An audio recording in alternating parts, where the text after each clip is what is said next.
Dnes sa pozrieme na 4 najočakávanejšie filmy, ktoré vznikli podľa knižných predloh a ktoré uvidíme v našich kinách ešte tento rok. A začíname hneď z hurta, a to s fenoménom menom Colleen Hoover a jej knihou Neľutujem nič, ktorá práve beží v kinách. Pripravte sa na poriadnu dávku emócií.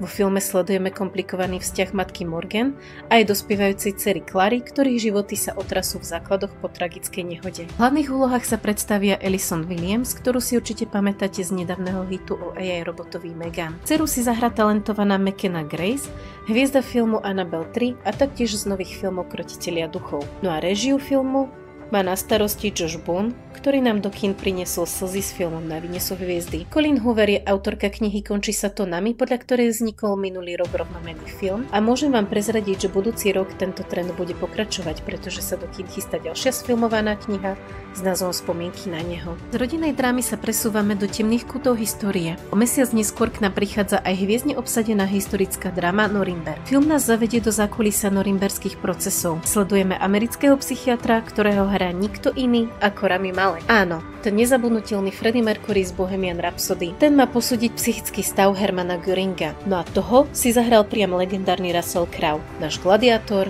a John Nash z Čistej duše. Čaká nás neuveriteľný psychologický súboj dvoch hereckých titanov. Zaujímavosťou je režisér James Vanderbilt. Možno ho nepoznáte ako režiséra, ale určite ako špičkového scenaristu, ktorý napísal napríklad Fincherov Zodiak alebo nové filmy Vrescott. V novembri sa môžeme tešiť na poriadnu dávku sci-fi akcie od majstra hororu. Prichádza nová adaptácia knihy Stephena Kinga Muž na úteku.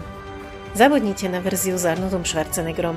Táto nová adaptácia má byť oveľa vernejšie mrazivej knižnej predlohe a režíruje ju geniálny Edgar Wright.